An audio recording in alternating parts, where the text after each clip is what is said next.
Understanding authority, the deep problem of authority. What is authority? Most people have never seriously thought about what authority is or how it comes to be. And actually, authority is a much trickier notion than many people assume. Notice that you rely on authority all the time, but you don't actually understand how it works. But you will by the end of this episode, as long as you keep an open mind and really accept some of the radical things I'm going to say here, because the true origin of authority is so radical that you're not going to want to believe it. But before we get to that, let's sort of frame the question or the issue. What do we mean by authority here?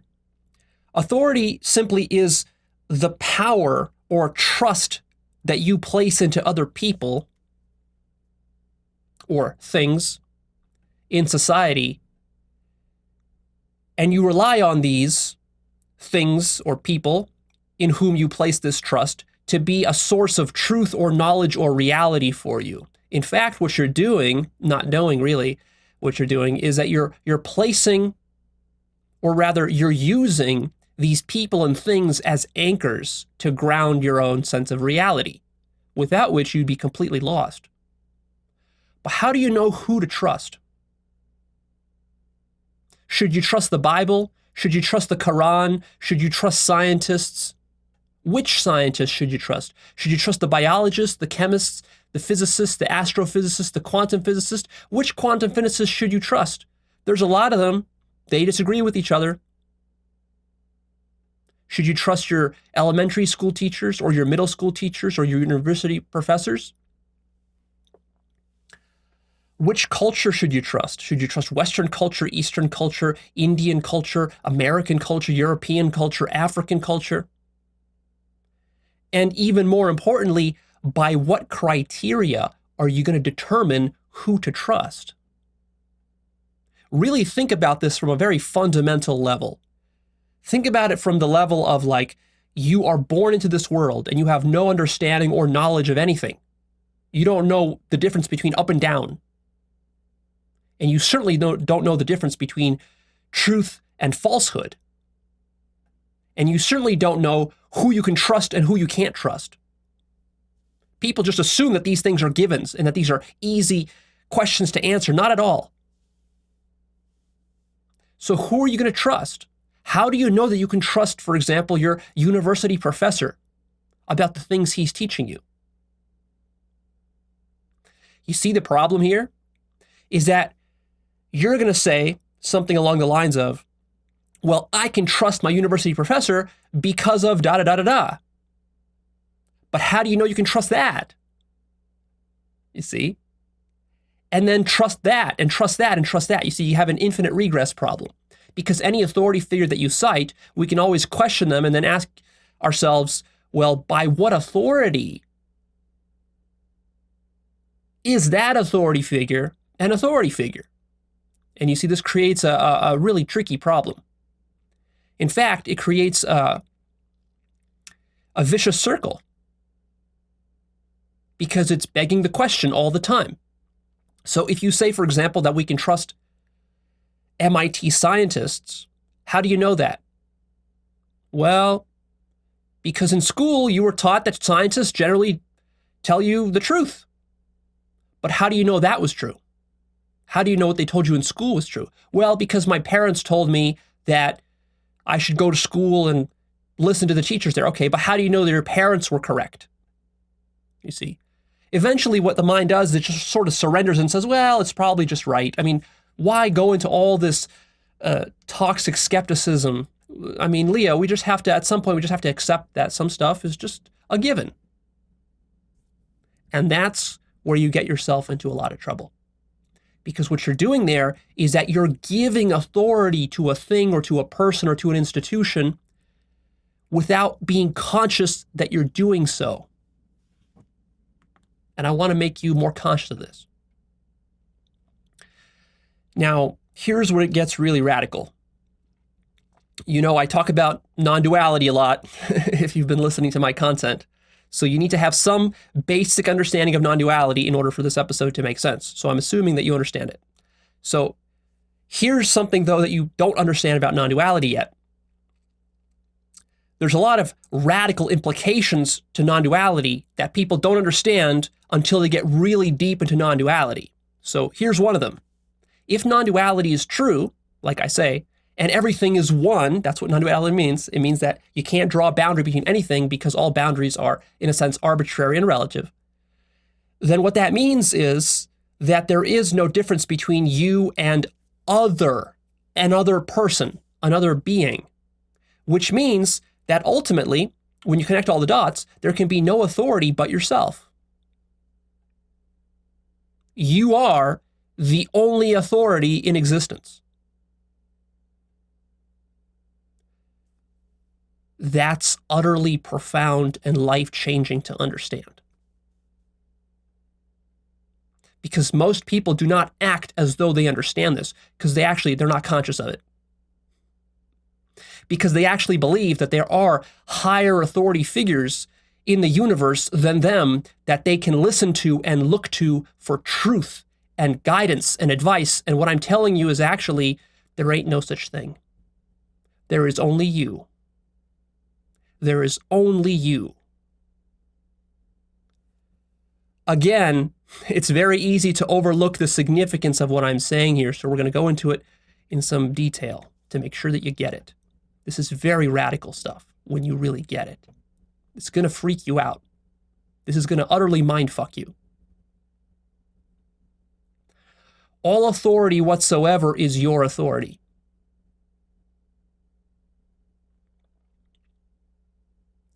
Ultimately, the deepest authority you hold is the claim that you exist.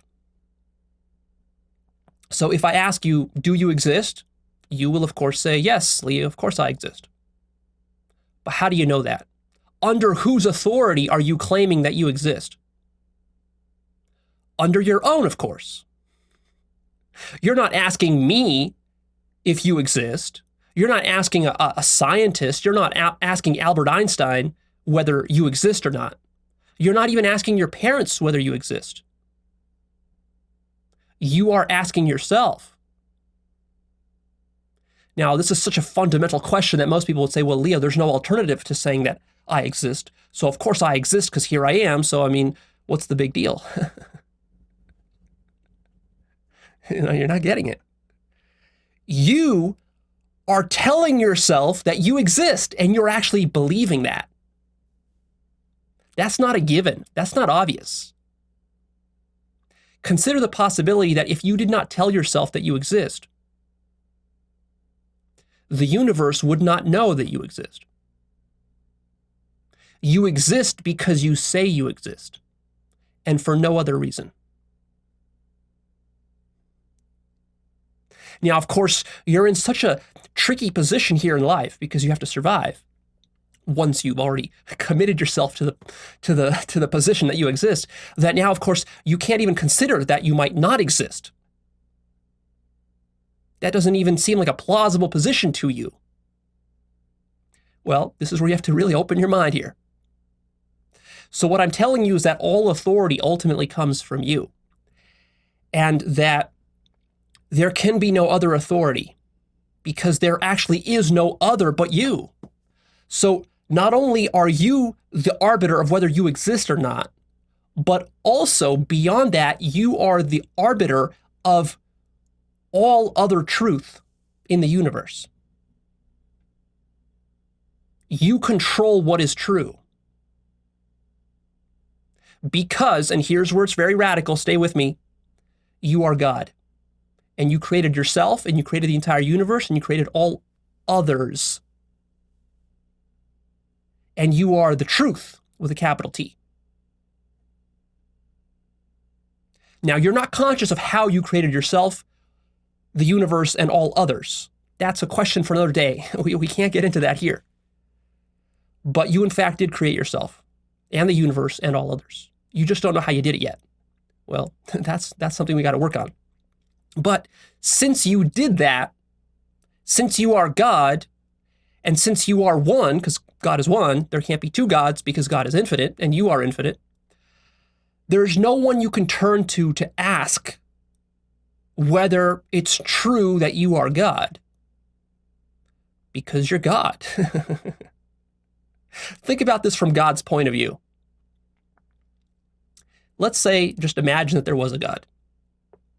And let's just imagine for now that the God wasn't you, but just the kind of classic Christian God of the guy sitting up in the clouds who's separate from you. So if there was such an entity, how would this entity know that it existed? It's not so easy as you think. Most Christians just assume that, well, God would know that it's God. Would it?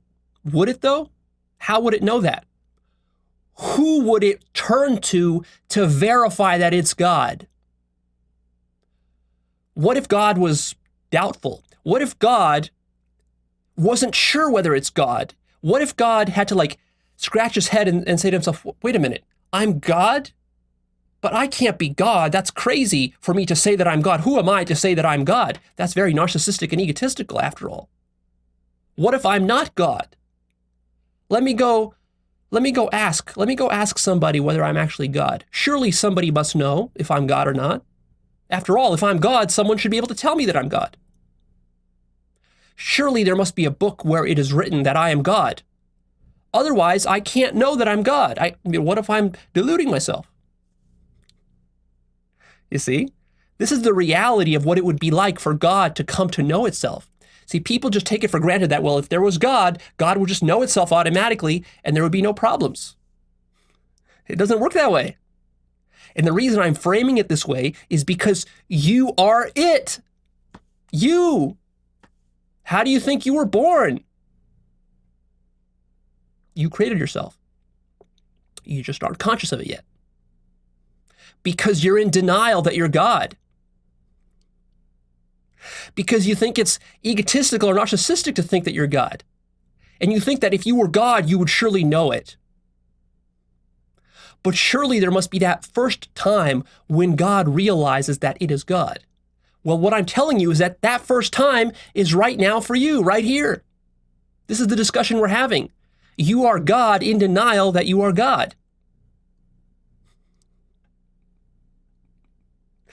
And there's nobody you can ask, because what it means to be God is that you're everything. When you're everything, who can you ask? Can you ask me? You can't ask me because I'm you. I'm a projection of your own mind. You can't ask your science teacher because your science teacher is your own imagination. You can't ask your parents because you imagined your parents. You can't look it up in a book because you invented and wrote all books. So who are you going to ask? You see the deep existential problem here? If you are everything, if you are the truth with a capital T, what it means to be the truth is that it's impossible for the truth to turn towards anything else other than itself to know that it is the truth. Because if it was to turn towards something else, that would already be an act of delusion. Because the truth would have to think, well, that something else is something separate from me, which can help me to figure out myself. But that means you're not realizing that that thing is also you, which means you're not in the highest truth. To be in the highest truth is to be in a state of total non-duality and oneness, which means that there cannot be anything that you go to or turn to reflect yourself. There cannot be any process of gathering evidence or reason or logic, because reason, logic, and gathering evidence and all proof is already you. You are it. So if you're not conscious that that is what God is, then you ain't conscious that you're God.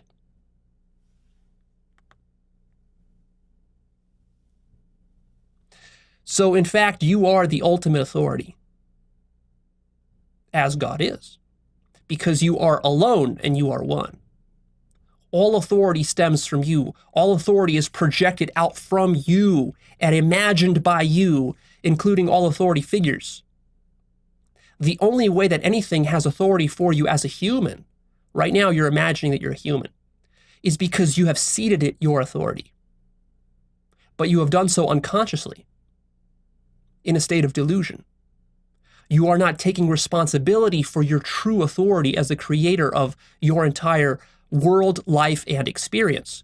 You offload this responsibility onto others because it's way too much responsibility to accept that you are the ultimate and only authority, and that you cannot discover truth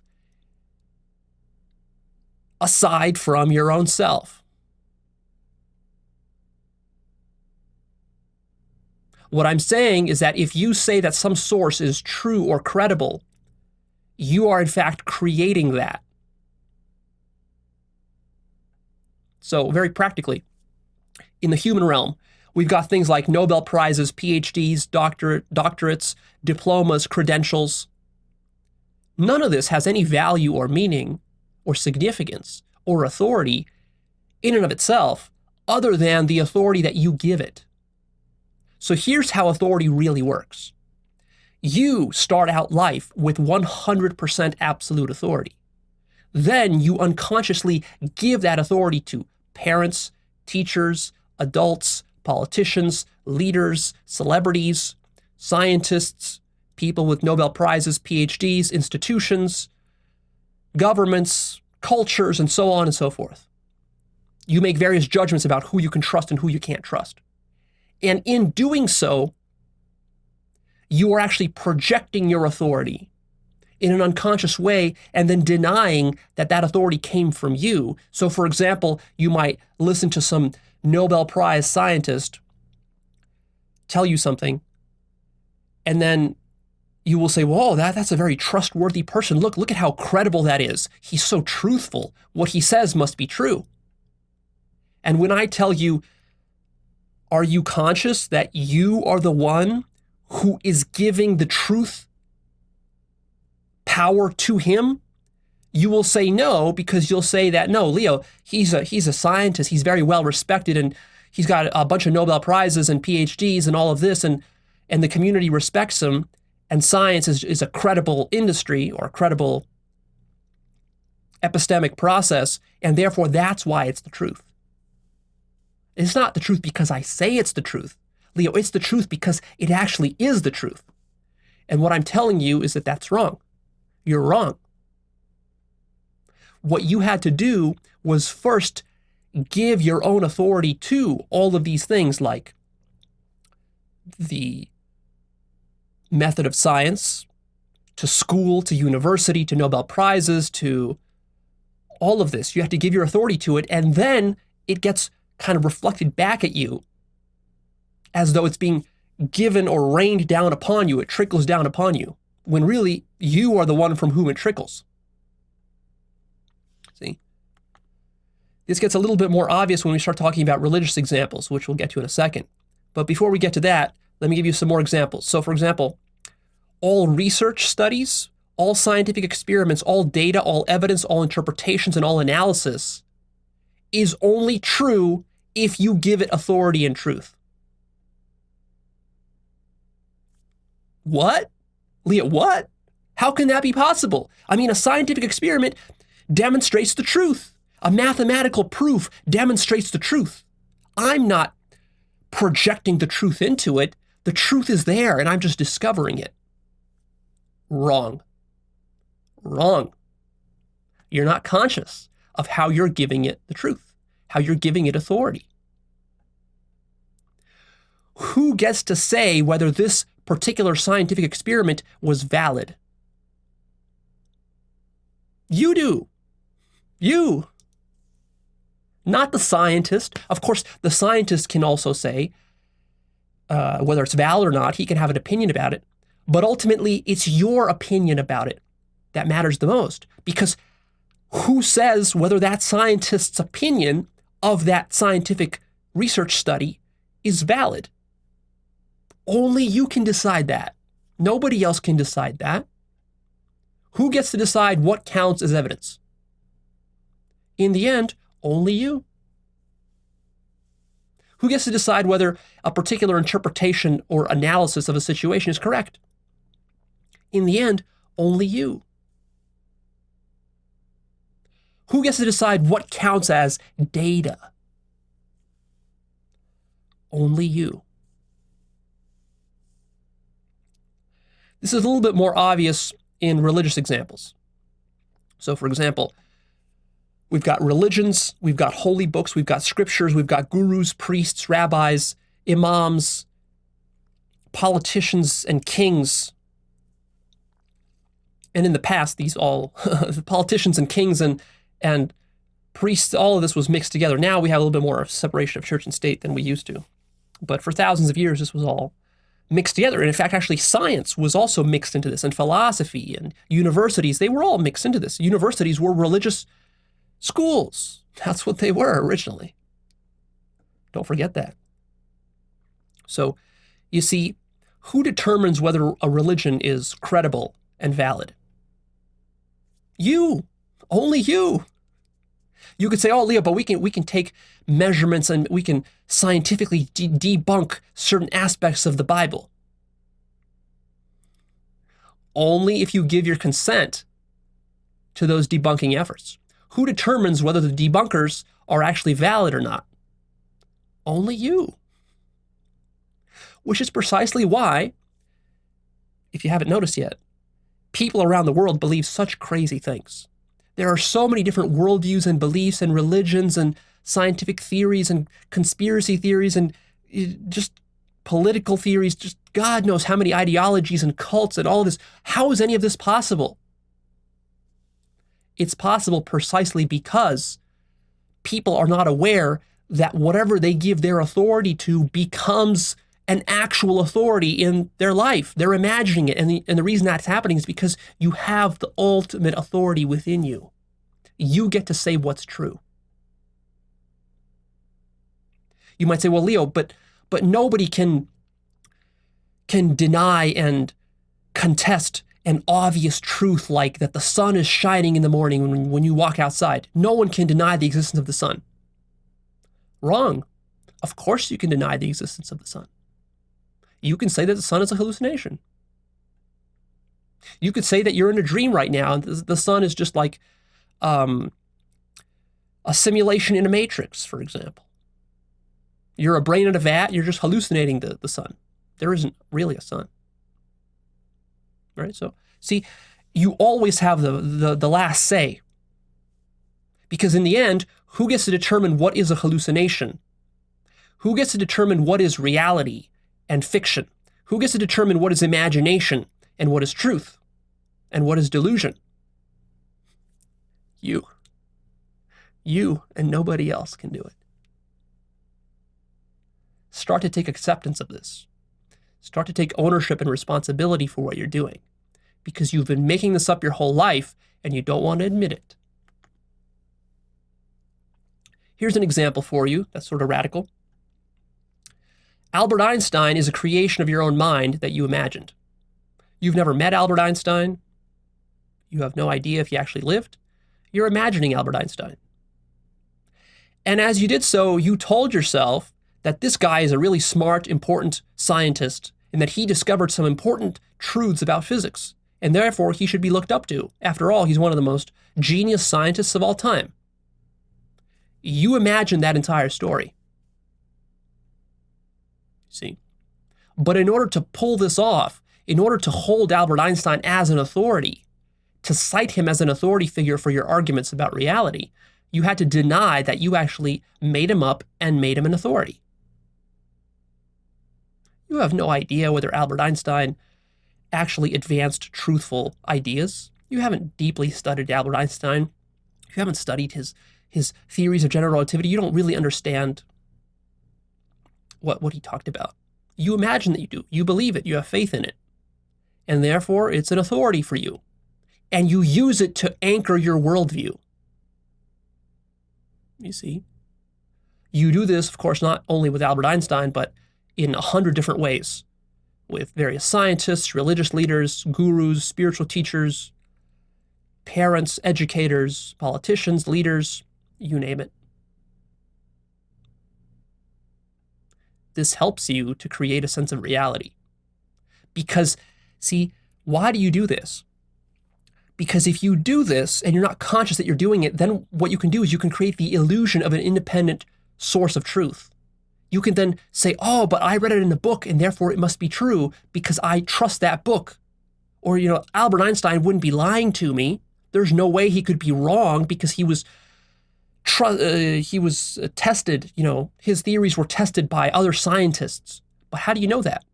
Because you read it in a book somewhere? Because you listened to it in some YouTube video? You see? So now you're giving authority to YouTube videos and to books. But how do you know that YouTube video or that book that you read in elementary school was correct? You don't. It's faith. We're talking about faith here. What I'm saying is that 99% of your entire worldview and everything you believe is held on blind faith. But of course, you don't like to admit that. Especially if you're scientifically minded, you hate to admit this because you want to differentiate yourself from the religious people.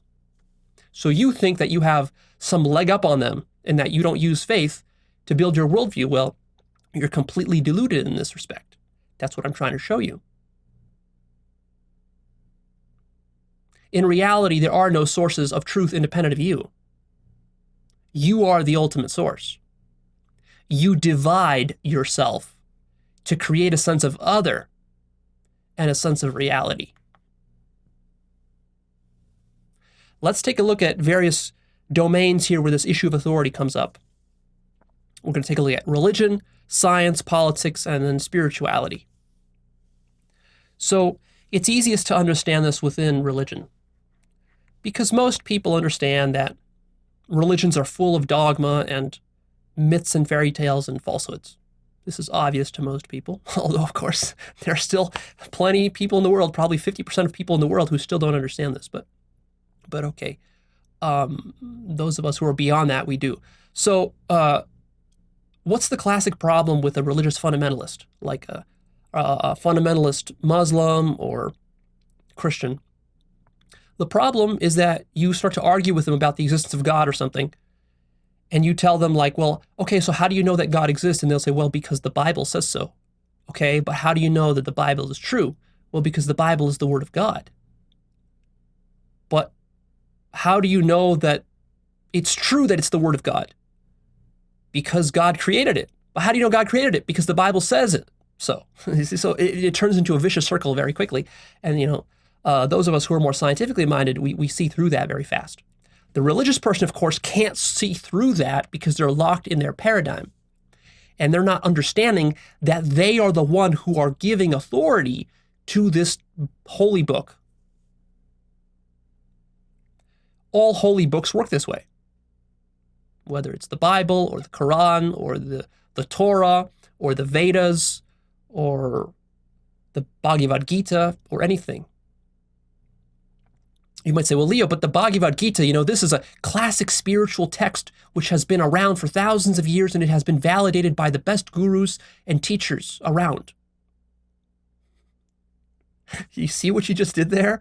You did that, and in doing so, you gave all those people and that holy text all of your authority.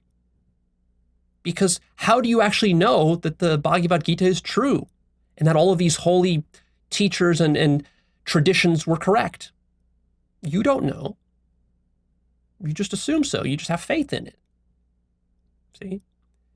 And to have faith in something is identical to saying that you gave it your authority. See? So a person who has faith in God has given their authority to an image of God in their mind. That's all they've done. Now, of course, they're going to deny this and they're going to say, no, Leo, God has actual authority. So I'm actually giving my authority to the proper source, which is actual God. And what I'm telling you is that, no, you're full of shit. You're imagining that you're doing that. Actually, you're engaging in idol worship. You're not giving true authority to the actual God because the actual God is you, not an image in your mind, not a belief, not some bearded man in the sky, nor a holy book. You. If you want to give true authority to God, realize that you are the ultimate source of all of existence. Then you'll realize that you are God, and then your authority will be placed in the right place. But until then, you're just playing games. You're deluded. You're not conscious of what you're doing. How about the area of science and universities and academia? Well, we're going one step more advanced than religion. With religion, it was pretty obvious what I just explained to most people. But with science, just people resist this because they've been so conditioned to think that science is the opposite of religion and that science doesn't rely on faith. But actually, science has the exact same authority problem as religion. Atheists are in denial about this. They think that, well, no, Leo, authority, sure, Leo, in science, we do have authority. We have our Nobel Prize winners and PhDs and so forth, but that is backed up by empirical evidence and studies. So in this respect, it's different than religion. It's not like just believing in the Pope. You know, the Pope says something and people just believe that the Pope is infallible, but a scientist is fallible, and people don't just believe scientists blindly. You clearly haven't studied the history of science. You have a myth of how science works. That's not how science really works.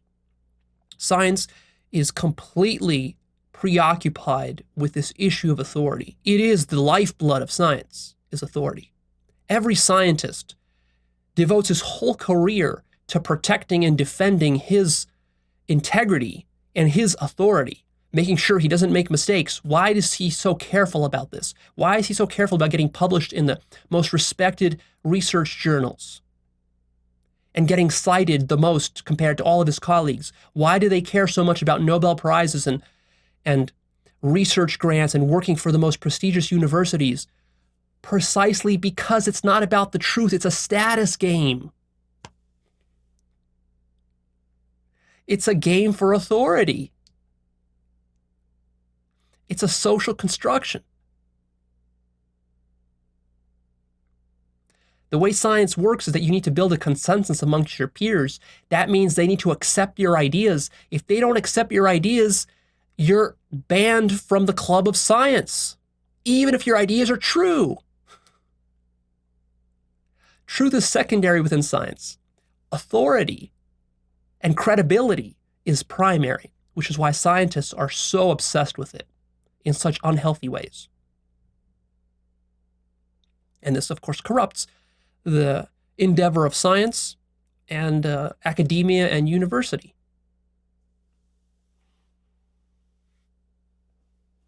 How do you know that all the stuff in university that you were taught was true? Did you verify any of it for yourself?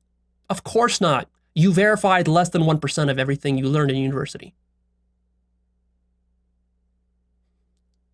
And if you go to verify a lot of it, you'll discover that it's false. But of course, you never bother to do it because you just assume that it's not worthwhile to do and that it's true.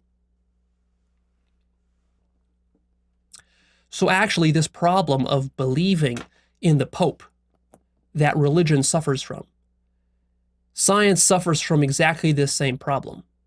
And if you look at the history of science, you'll see this exact same problem. This is what Thomas Kuhn talked about in his famous book, Revolutions Within Science, and where he coined the notion of a paradigm. Go check out my episode called How Paradigms Work for more on that. The other area that's important to cover here is politics. Now, today, we've sort of separated politics from religion a lot. We've separated politics from philosophy a lot. And we're very cynical about politics these days. But in the past, hundreds of years ago and thousands of years ago, politics and government was the ultimate source of authority. And it was wedded with religion and with philosophy and even with notions of science and truth. All of it was wedded together such that the monarch or the dictator was divinely anointed, and his proclamations were the highest authority and truth.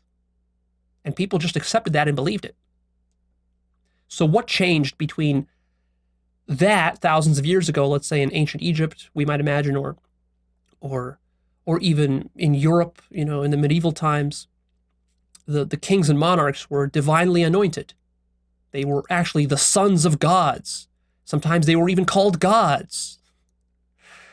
You see? So how was that possible back then, but it's not possible today? No American president can get elected today proclaiming himself to be God. Isn't that interesting? What changed? Well, what changed is that we stopped giving our authority to those people. That's what changed. And the reason that change was possible was because you, or we, all of us collectively, and you, of course, individually, are responsible for who we give our authority to. Which person, which leader, which institution, which epistemic system, which paradigm, which ideology, and so on. And this is why throughout history, you see different cultures, the pendulum swings from one ideology to another ideology, politically, religiously, and in other ways. And the reason that is possible is because we have control over what we call authoritative. We're projecting the authority into it. The authority is not baked into anything, is what I'm saying. And finally, we get to the most trickiest domain, which is the problem of authority within spirituality and non-duality. So I specifically separated spirituality from religion, because spirituality is more sophisticated and it's much more tricky. So here's the problem. You might have agreed with everything I said up to this point because you fancy yourself, an intermediate level spiritual practitioner, and you've been following various teachers on YouTube, you've been self-inquiring, you've been meditating, you've been listening to gurus and so forth, and you think you understand what's really going on, but you're still deluding yourself. Because now you've just created new authority figures out of these. Who is it for you? Eckhart Tolle, Mooji, Rupert Spira, Sadhguru, I can name a list that goes on forever of such people. Your favorite gurus and teachers and enlightened masters. Or if it's not individual people, that it's entire schools. So maybe for you it's Zen, for you it's Buddhism, for you it's yoga, for you it's Kriya yoga, for you it's Hatha yoga, for you it's some other thing, for you it's channeling some alien entity, for you it's Bashar, for you it's Christ or Buddha, Mahavira, Osho, or some book, like I said, the Bhagavad Gita, or some Zen book, or some, Patanjali's Yoga Sutras, or whatever it is. All of this is still the same thing. You're projecting your authority into your gurus and into your spiritual schools. See? Because how do you know that Zen is true? How do you know the Buddha was the most enlightened? How do you know Christ was truthful and enlightened? You don't know. You have no idea. It's pure speculation and faith on your part. And you're not conscious. All the while you're doing this, you're not conscious that you are imagining that thing or that person, and you are creating a false idol, and that you are projecting your authority into that person, which is precisely the thing which is keeping you from fully awakening to yourself as God. How are you going to awaken to yourself as God when you think that Sadhguru is something that is real and truthful and above you, an authority figure above you who knows more than you? If you think Sadhguru knows more than you, that means you're not conscious that you're God. You're not conscious that you're the absolute truth. Because Sadhguru is one step removed from you being the absolute truth. You are the truth. The truth is not something you know. The truth is something you are. There can be no intermediary whatsoever between you and the truth. No guru. Only you. All gurus are your own imagination. You've imagined them all, including Christ, Buddha, and anyone else. And if you don't realize this, you ain't fully awake. And that's precisely the thing that's keeping you from fully awakening. You see, this goes deep. It's very tricky. There's a lot of ways in which you deny your own authority as God. And the biggest reason you do this is because you want to act humble. See, it's like, oh, Leo, but what you're saying here is so narcissistic and egotistical. I need to worship my guru, and I need to respect my guru because he knows more than me, he has more experience than me. As long as you believe that, as long as you imagine that, you're stuck.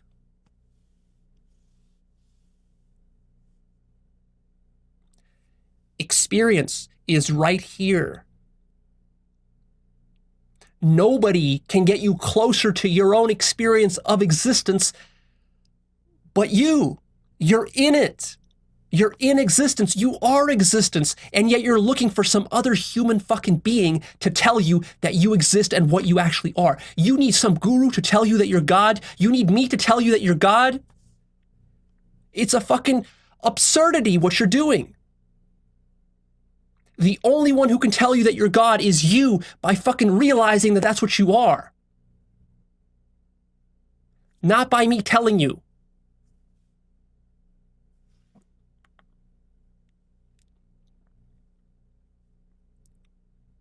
Common folk find authority figures very appealing. And of course, it all starts with childhood. Why do we find authority figures so appealing? Because it creates a sense of objective, grounded reality for us. When we come into this world, we know nothing. We understand nothing. We're completely lost and helpless. And we need somehow to orient ourselves and to start to distinguish truth from falsehood. Otherwise, we fucking die. We're fucked if we don't do this. So we find ourselves immediately upon entry into this world in a very precarious situation. We need to start to distinguish truth from fiction quickly to stay alive. But in our haste to survive, we of course end up shooting ourselves in the foot because we give our authority to all these other figures who are supposed to help us to survive. You know, you give your authority to your mom and to your dad when you're young, and you sort of just trust that, you know, your mom and your dad, they know more than you. They can help you to live in, you know, dangerous situations. You let them handle stuff. And then when you get into school, you also start to just buy into that idea that, well, in school, the teacher knows more than me. And in university, the professor knows more than me. And at my first job, my boss knows more than me. And when I'm entering spirituality, my guru, of course, knows more than me. There's some truth in that because you do enter the world ignorant. But when it comes to the most fundamental truths, you can't get those from people. You have to get them from your own self. Because the truth is that all those other people are actually aspects of your own self. And so this whole growing up process that we do as children and teens is we create a false sense of security by anchoring our reality into Christianity or Buddhism or science or atheism or philosophy or skepticism or rationality or logic or chasing Nobel Prizes or whatever it might be. And this is very appealing because then you don't have to struggle to figure out reality. Making sense of reality becomes so much easier when you can create a few authority figures who you can just listen to. This saves you so much time and energy, so much hassle, so much frustration. It means you don't have to think for yourself. It means you don't have to struggle with doubt. It means you don't have to self-reflect seriously. It means you don't have to really self-inquire. You don't have to face challenging existential questions because your culture just gives you all the answers and you just accept them as truth. It means you don't have to explore alternative perspectives and ideologies and points of view. People find this very appealing. Especially people in spiral dynamics stage purple, red, blue, and orange. Each one of them posits its own authority figures. So, for example, stage purple person will cite the tribe and the tribal culture as the authority figure and tradition and heritage. Stage blue people, for example, will cite their civilization and their ethnicity as the source of ultimate authority, and their Bible, their holy book, and their religion. Stage orange people will evolve beyond that, and they will cite as authority figures reason, logic, mathematics, and science. And then, you can keep evolving beyond all that. Each time you're ascending and you're transcending these various authority figures until ultimately you get to the highest levels and you realize that The only authority figure the entire time has been you, taking different forms, projecting itself through different forms. Now, let me address one objection here. But Leo, so do you expect me now to personally verify every little bit of information? I mean, this is impossible. Don't I have to rely on experts and authorities and people who know more than me? I mean, I don't know everything.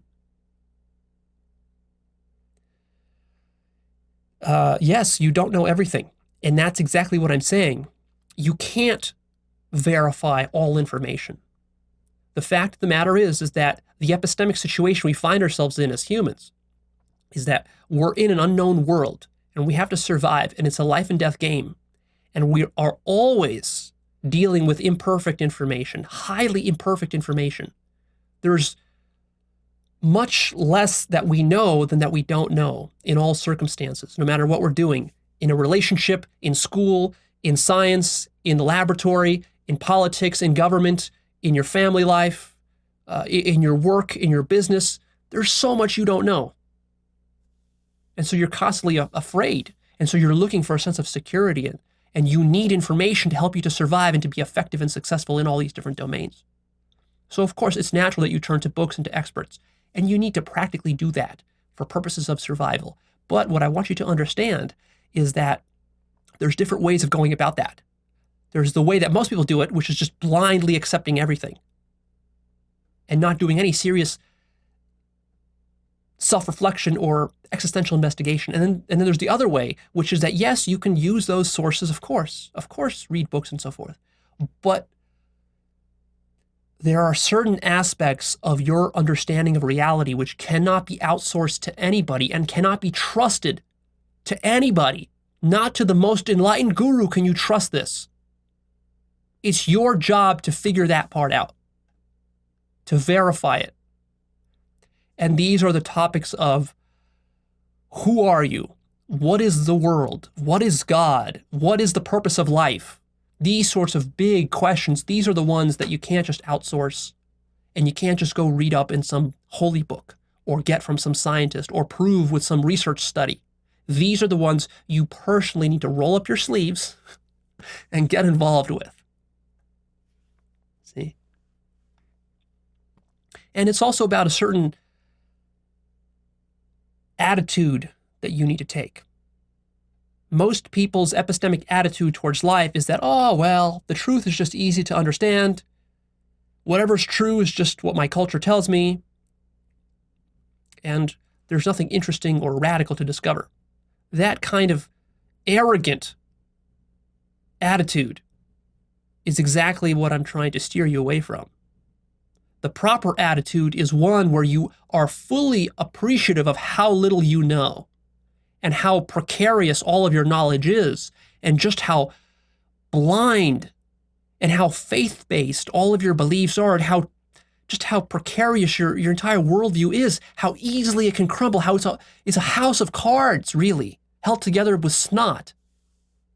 That's what your worldview is. And that the slightest little poke or prod or question or asked in the right way will destroy your entire worldview. See, most people are in denial about that. They spend all their time defending the little snot constructed house of cards rather than questioning it seriously, which is what we're doing here with Actualized.org.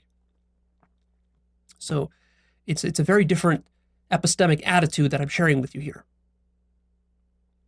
99% of people do not think for themselves. Please notice this.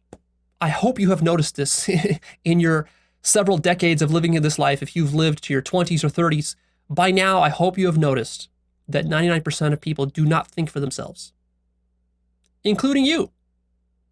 They just blindly accept the thinking of others. Now, there's a little trap here that people fall into when they get into spiritual work. In spirituality, commonly, there's sort of a disparagement of thinking. And you might fall into the trap of thinking that, well, thinking is bad, I should stop thinking. Before you go that far, first, realize the basics. The basics is that actually thinking is good. What's bad is having others think for you. That's what's really dangerous. Independent, critical thinking, that's amazing. That's great. You need more of that. before you stop thinking to attain nirvana. First, start thinking critically for yourself for the first time in your life, because you haven't been doing it up to this point. And in fact, most people pursuing nirvana, they ain't actually thinking properly. They're trying to stop thinking before they learn how to start thinking. What's bad are simplistic, linear, black and white ways of thinking. Absolutist ways of thinking. That's what's truly dangerous. 99% of people do not think. What they do is they follow, they parrot, and they ape. Check yourself. Isn't it true that 99% of everything you think on a daily basis isn't something that you originally developed or derived for yourself, but actually something that you got from following somebody else and then parroting them and aping them? Isn't that what you're doing with me? You're sitting there scribbling your little notes in your notepad, trying to write down all the wisdom I give you, but in the end, all you're doing is you're just parroting and aping me. And then you wonder why nothing is changing in your life. Of course not. You think you can take the highest wisdom of the universe and you can just parrot it and ape it, and you think you're going to get the results and benefits of it? Get the fuck out of here. Who are you kidding? It doesn't work like that. You have to work for this wisdom. You have to derive it for yourself. It has to be totally owned by you. Let's take a look at some case studies here of how people give away their authority. So think of the fundamentalist Muslim or Christian. Think about how they give away their authority to their religion, to their priests, to their holy books, to their various icons and rituals. Think about how much time and energy they devote to that and that they waste. And as they're doing all of that, they're overlooking the most obvious thing, which is that all that Islam and Christianity is pointing you towards is that you are God. You don't need to open a fucking Bible. You don't need to go to church. You don't need to pray. You don't need to put on a cross. You don't need to do this. You don't need to pull out your prayer rug 5 times a day and face Mecca and make pilgrimage and all this. You don't need any of that. As long as you realize that you're God. And as long as you don't realize that you're God or that you're Allah, none of that other stuff will substitute for it. Which is why religious people are actually so evil in practice. In theory, they're the nicest, most loving, most spiritual people. In practice, they're the most closed-minded, ignorant, deluded, ungodlike people that walk the earth. Isn't that true? Of course it is. How about with, and of course they deny it, see? So if you tell a fundamentalist Muslim or Christian that he is the one who is giving authority to the Bible and to the prayer and to the cross and to all these religious symbols, he's going to deny it. He's going to say, "No, Leo, it's Islam is the one true faith. I mean, I'm not doing it. It is what it is. It's Muhammad and it's Allah and it's Jesus Christ. It's them. It's not me. It's them." This is how twisted and fucked up it is. You see? How do you help a person like this? How do you save a person like this? You can't. You can't. And the reason you can't save a person like this is precisely because they are God. That's the irony of it. That's the paradox. It's precisely because you are God that if you believe with your full heart that Christianity and Christ is the one true Messiah, that will be true for you until such time that you stop believing that. And nobody, and I mean nobody, will be able to disprove you or to convince you otherwise. Why is that? precisely because you are the ultimate authority. So whatever you give your ultimate authority to will be that for you, whether you realize it or not. So the only way that one of these fundamentalist Muslims or Christians will ever discover the mistake that they have been making is through physical death. You see, they have to physically die to realize that that they were denying that they were God. You know, it would be nicer if they could figure it out earlier. You know, they could live a much better life. But for many people, that's how it is. Worshipping of icons and deities. A lot of people, especially in the East, in India especially, you know, they love their various deities and icons and avatars that they worship. You're imagining all of those and you're giving all of those authority. And by the way, notice, anything that you give authority to, the only reason you give authority to it is simply because you grew up with it and it was the only alternative that was offered to you, which is precisely why if you grow up in the Middle East, you will be a Muslim. And if you grow up in some Christian nation, you will be a Christian. And if you grow up in India, you will be a Hindu. And you will believe it. You ain't doing anything sophisticated by being a Muslim or a Christian or a Hindu. You're being a robot. You're being a zombie. You're just doing whatever everyone around you is doing, and you don't even explore the alternatives. Of course, there's rare exceptions, but for the most part, this is how it works. Now let's move on to science as case studies here. Let's consider the scientific materialist, rationalist, atheist, reductionist, positivist. It's a bunch of terms which all describe the same type of person. I'm talking about the Sam Harris type of person. So this person is equally creating sources of authority. They're just a different flavor. They're more scientific, they're more rational, they're more materialist. It's more about citing studies and so forth. But essentially the same shit is going on. You haven't actually verified these studies. You haven't done these studies. You haven't done any serious science. You don't even know what science is. You pretend to be a champion of science. You haven't bothered to contemplate the nature of science at all. You have no idea the epistemology that is at the root of science. And so yeah, you're doing the same thing, and you're in denial about it, of course. Totally in denial about it.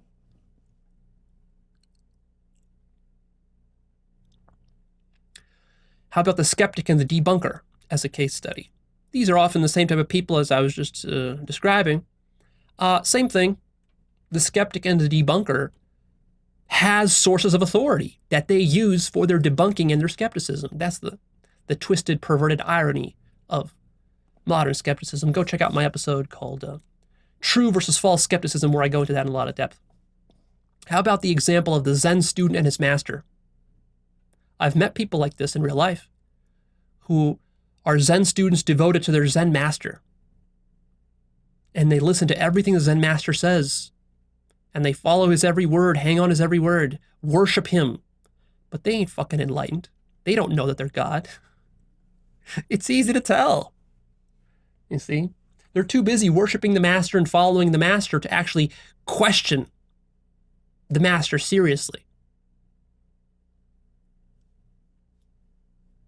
So even in what you might think of as the most pure of spiritual schools like Zen, it's one of the purest and least corrupt ones. This problem is still enormously prevalent, the problem of authority. And if it's not your Zen master, then it's the Buddha. You pray to the Buddha, or you wish to become the Buddha. Well, actually, if you want to become the Buddha, that's actually pretty good. If you realize that you can become the Buddha. See, the problem is that people pursue the Buddha, but they still have there's still a hair of separation. So they might think that they can become a Buddha, but they don't understand that they are the Buddha. You aren't a Buddha, you are the fucking Buddha. The original Buddha is what you are. And if you don't realize that, then you ain't enlightened like the Buddha. You can actually reach a distinct point in your consciousness where you will realize that you are the actual fucking Buddha. But how many people have gotten there? Not very many. Precisely because they're too busy worshiping the Buddha, which is why, in Zen they tell you when you meet the Buddha, you kill the Buddha. That's what that means. Of course, same problem within yoga and following various Hindu gurus. It's actually an especially big problem within Hindu spirituality and yoga, because for them, they especially emphasize the path of devotion to the guru. I'm very critical of this path of devotion to the guru, not because you can never awaken through this process, not because you can't gain valuable insights and wisdoms from the guru. Of course you can. Of course you can. But it's very dangerous, because most people who follow a guru never fully take back their authority, especially if you don't just follow and listen to a guru. There's a distinction between just following and listening to a guru and then actually devoting yourself to a guru and like living with him and like kissing his feet. Some people are into that shit. So it's those people who are following the path of devotion that I'm most worried about. Like, they will never, ever fully realize that they are God, because for them to do that is to admit that they imagine their own guru. How are they going to ever admit that to themselves when they are committed to worshiping his ass? It ain't going to happen. So while gurus are cool people and you can learn a lot from them, you can listen to them, you can read their books and watch their videos, just, be careful to keep a distance and realize that you are giving them your authority. How about the case study of an insane psychopath, like literally a mentally deranged person who lives in his own reality? Have you noticed that you can't get through to such a person? That person is a lost cause. He has to be locked up, and you have to be careful around him because he might fucking stab you with a fork in the back while you're trying to feed him dinner or something. So, because he's lost in his own reality.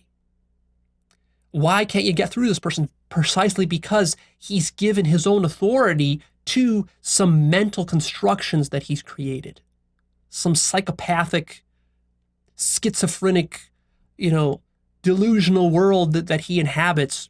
He's given it so much authority that he's stuck. He's painted himself into a mental corner, and it's very hard to break through to these people. Of course, it's possible. It's possible to always reform somebody. But, some of these people really are like lost causes. And the reason that is because he's God imagining himself to be a psychopath. And if God wants to be a psychopath, God will be a psychopath full fucking bore. Like, God's not fucking around. He'll be a psychopath to the death. And then after he dies, he'll realize, oh yeah, I was just pretending to be a psychopath. I mean, it's hilarious, but it's also tragic and brutal at the same time. Or consider the case study of someone like Alex Jones, a really deranged conspiracy theorist. Just listen to him talk. Listen to the way he believes his own bullshit. You can tell, first of all, that he probably has some mental illness. But secondly, and that's on top of his enormous ego and narcissism and relatively low level of spiral dynamics development. But you can just tell, like, he is so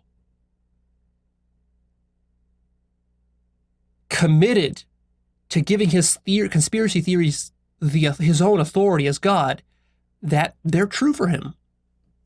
They're true for him, and you're not gonna get through to him. He's a lost cause. This is why open-mindedness is something that I preach, and that is so important, because open-mindedness is the antidote to getting locked into the delusions and mesmerisms of your own mind.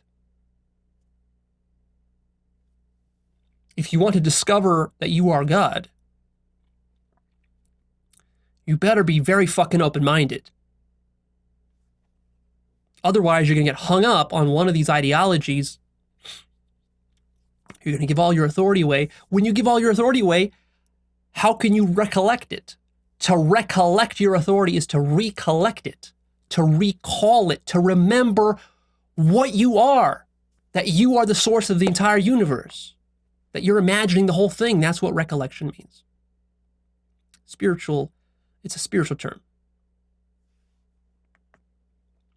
So what I'm saying is that whatever source you say is credible becomes credible to you. Whatever worldview you say is credible becomes credible to you. Whatever you hold reality to be becomes that way for you because you are the creator of all of reality.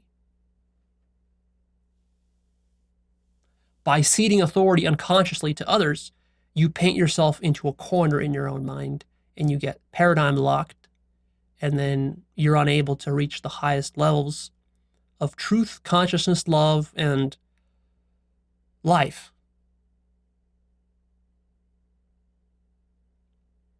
I want you to notice that all worldviews are viciously circular and self-reinforcing, especially those which are based in gross egotism. Like, look, for example, at what Alex Jones is doing, because he's basing his worldview in gross egotism, in fear, hatred, judgment, and so forth. It's a low level of consciousness. All of his conspiracy theories are viciously circular. They reinforce themselves, as they must, because that's the only way you can construct your own little bubble of reality. And that's exactly what the devil does. The devil is God constructing a bubble reality within the larger whole of God. You see, it's like a cancer. Within the body of God, a cancer arises of this sort of runaway effect of just mechanical procreation and proliferation,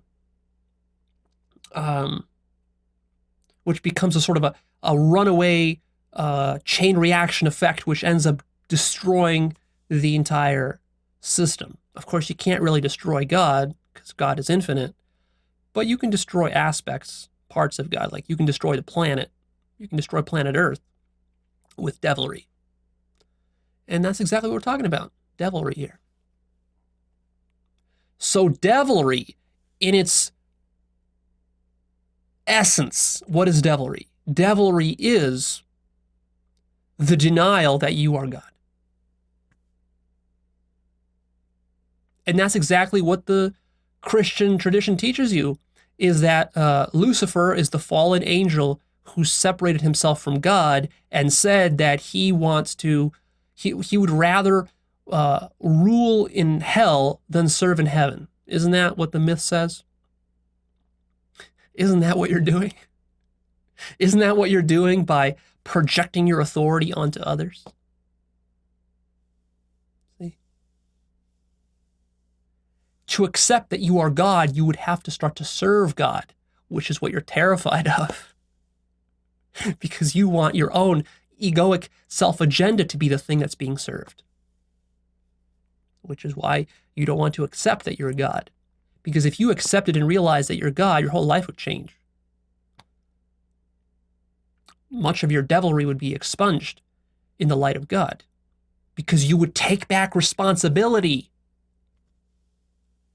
You would walk delicately on the grass, making sure that you don't injure every blade of grass and flower that's growing there, because you're conscious, you're so conscious that it's all you, that you created it. It's your creation. You love it. See, but you don't want that. You want to just tramp around like a devil, trance around like a devil, and be oblivious to your own creation, other than what serves you as a little human being. So here are some action steps for taking back your authority. First, realize that all authority must come from you. It all flows from you. So try to actually trace back all the authority figures that you believe in, trace them all back to you, whether it's a scientific study or a PhD or some government official or some religious leader, trace it back to you. Actually trace back in your own past, go through your memories and try to remember those moments in your life, in your childhood, in your youth, where you gave your authority unwittingly to these different sources, because you did do that. Secondly, become conscious of how you cede your authority to others. What I mean by this is not just in the abstract, I mean on a daily basis. You're giving your authority to various teachers and people and books and leaders and so forth, you have to keep being conscious of it, not just once, but like over and over and over again, every week, every month, until you start to really accept it. See for what it is. Thirdly, take responsibility and ownership of this whole process. You're doing it. Fourthly, start thinking for yourself. Start deriving your own answers and conclusions rather than asking me or somebody else for the answers. Fifthly, take responsibility for delivering yourself to the truth. Don't expect anyone to give you the truth. It's your job to discover the truth. Only you can discover the truth. Understand this. Nobody and nothing can prove the truth to you because the truth is what you are. Discovering the truth is your life's work. Don't you dare try to outsource this to anybody else. Not even to a truth-realized guru. Especially not to a truth-realized guru. And lastly, get to a point in your life where you actually directly become conscious that you're a God. This is very important because everything I said here, you will not be able to implement and actualize until the day that you actually, finally discover that you are God. Not as something that I said, not as a belief, not as a theory, not as a speculation, but as the absolute truth. You need to have that moment of epiphany. To master your life, you must figure it out for yourself. Books, videos, audios, teachings are nice, but they will never be able to do the work for you. At some point, you must cut the umbilical cord.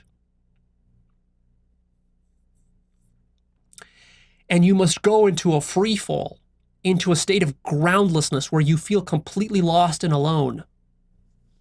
And here you might start to feel like you're going insane, like you're losing your grip on reality. It might seem to you like you don't know what's real anymore. That's exactly where you need to go. Expect that that's where you will go. You will reach that point. And in the end, once you bust through even that, in the end, you will finally realize that you are God. You have always been God. There is nothing but you here. There is no other. I have always been you. I am just a projection of you. And no one will be able to validate any of this for you. Do not look to me. Do not look to your guru. Do not look to a book to validate that you are God. If you are looking for validation that you are God, you're still not conscious that you're God. Only God can know fully that it is God, because it's the only thing that's here. And because it's infinite, it needs infinite consciousness and intelligence to realize this. By looking for external validation, you are not tapping into infinite consciousness and intelligence. You are actually mesmerized by your imagination of an other, and you are unconsciously projecting your authority into that other, such that external validation is even possible. When you are fully in a non-dual, absolute truth, God consciousness state, there will be no possibility of external validation because internal and external will cease to exist. And proof will be a laughable notion. Evidence, science, all of these will be fictions and imaginations, utter silliness. You will laugh at ever having taken them seriously. Your knowledge of yourself will be self-illuminating, self-knowing, self-validating, absolute. You will have absolute self-knowledge, absolute self-understanding, total omniscience. Because the truth is that there's nothing external to you. And it will feel like you're inside of a black hole. You will feel all alone. And it will be simultaneously the greatest thing you've ever discovered, the most beautiful truth that could ever be shared. And in that moment, you will also realize the tragedy that it can never be shared with anyone because you're all alone. and all others are just something you imagine. And in the end, the whole world may tell you that you've gone crazy. But you need to be so deeply conscious and grounded in the truth that that doesn't faze you at all, because you know what you are now.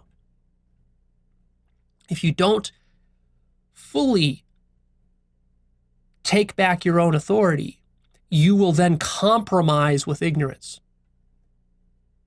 You will look for others to validate you, and you will not be stably grounded in the absolute. And you will be compromising with devils.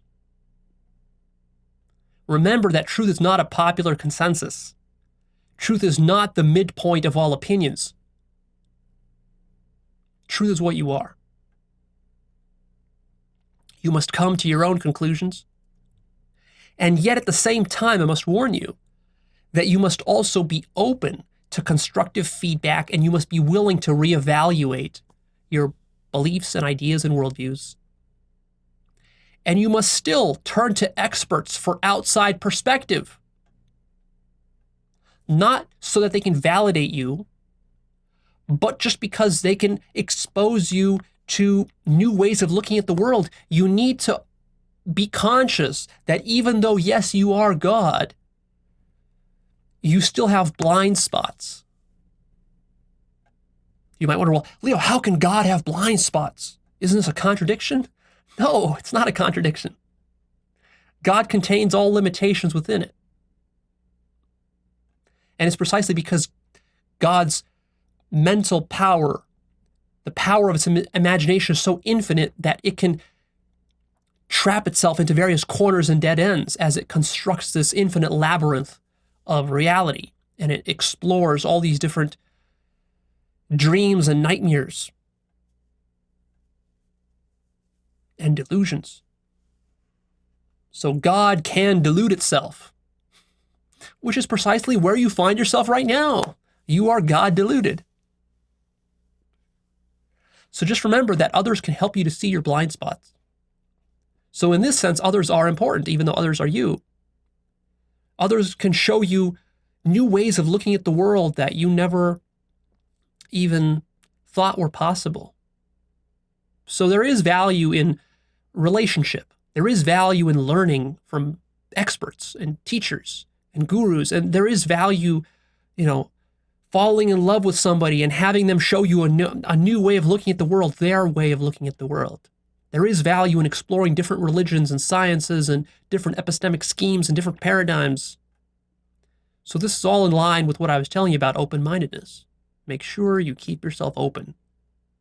Because just because you are God doesn't mean you can't be a fuck-up at the same time.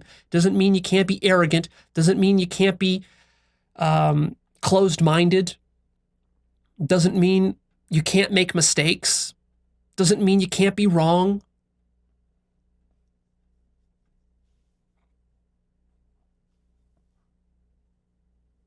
Also, don't misunderstand me. I'm not telling you that other is somehow bad or wrong or inherently untrustworthy. I'm making a meta point here. I'm trying to point you to the fact that other is you. Realize that other is you. So I'm not telling you to distrust all others. That would be a mistake to interpret what I'm saying that way. Also understand that society is built upon false authority. Authority is very useful for survival. It gets you power, money, fame, and sex, which are basically all of your most basic survival needs. So there is enormous survival pressures upon people and institutions to create and erect false fronts of authority and to hoard authority and to play various manipulative political games to place themselves on top of the hierarchy so that they are the authority figure. Because if you can appear as an authority figure within society and get a bunch of people to believe you, man, you've got your survival taken care of. You're going to have all your sex needs taken care of, all your financial needs, and basically anything else you want will come from that. So this is the game that mankind has been playing for thousands of years. This is a very dangerous game, leads to a lot of suffering and unnecessary war and violence and so forth. So this problem of authority that we've been talking about contributes to self-deception. It's one of the self-deception mechanisms that I talked about in my 3-part miniseries called Self-Deception Mechanisms. So go check that out if you haven't already. It's one of my most powerful series. You can deceive yourself by placing authority in religion, holy books, science, or any other thing. But you can also deceive yourself by placing authority too much and exclusively within yourself. Now, here's where it's a little tricky, because now I'm talking about the ego self. See, there's a difference between placing authority within you as God versus you as the human ego. So a lot of devils will misuse this whole conversation here, and they will say this to themselves. They'll say, Leo, so Leo is saying I don't need to trust anybody. All those gurus are all full of shit. All experts are bullshit. I'm the ultimate authority. That means that whatever I believe is true. And all of my conspiracy theories, I knew they were right. I knew they were true. And then you just go off on that, and then you become an Alex Jones figure if you do that. You see? So I'm not telling you to do that. Be careful. Placing authority in your ego is one of the worst things you can do. That's even more dangerous than placing authority in some guru. So this is where it's tricky. And there's no easy way to determine, what is ego and what is God. That's tricky. It'll take you years of practice to be able to distinguish those two. If you want a simple rule of thumb, God is your highest feeling of love, and ego is your fear, judgment, and hatred. So that's a little simple rule for you. It's a very good rule. But even with love, you can easily deceive yourself. A lot of times the ego will co-opt love, and it will think that it's actually following the love of God, when actually it's just being egotistical and wrapping itself in a cloak of love, which is conditional and sort of quasi-spiritual, but not actual, genuine, divine love. So be careful with that. See my episode, What is Love, for more on that. Love is a deep topic. There's many ways that you can deceive yourself with love. So, so be careful. Be careful with where you place your authority. Don't place it in others, but also don't place it in your ego. Otherwise, you're going to become an ideologue or a cult leader or a psychopath or some unself-reflective narcissist. Some Trump-like figure. That's what happens. When you place ultimate authority in your own ego, you get Donald Trump. So don't do that. So yes, you are God talking to yourself right now, but also be careful, because even though you are God talking to yourself, that doesn't mean that everything coming out of your own mouth is valid. The point is that God can delude itself. Not only can it, that's mostly what it does when it's in human form. So be careful. Just because every guru is God and you talking to yourself doesn't mean that every guru is telling you valid things. So make sure that you cross-reference different gurus, cross-reference high-quality sources. This is one of my most important sort of secret methods that I use to make sure that I don't delude myself, is that I study literally hundreds of diverse sources, which help me to spot my own blind spots.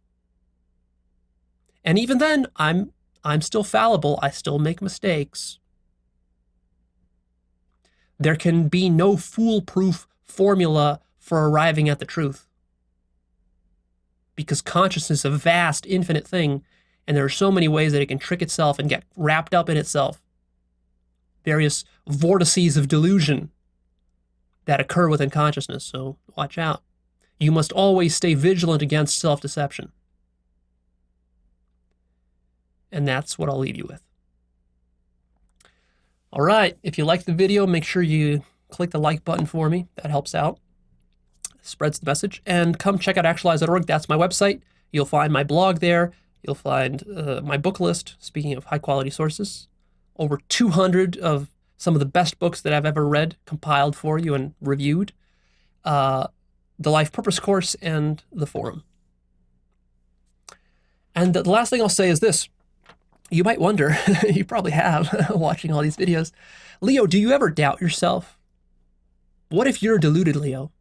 What if all of Actualized.org is just one giant delusion and you're misleading yourself and all these other people, all of your talk about God? What if this is just a cult?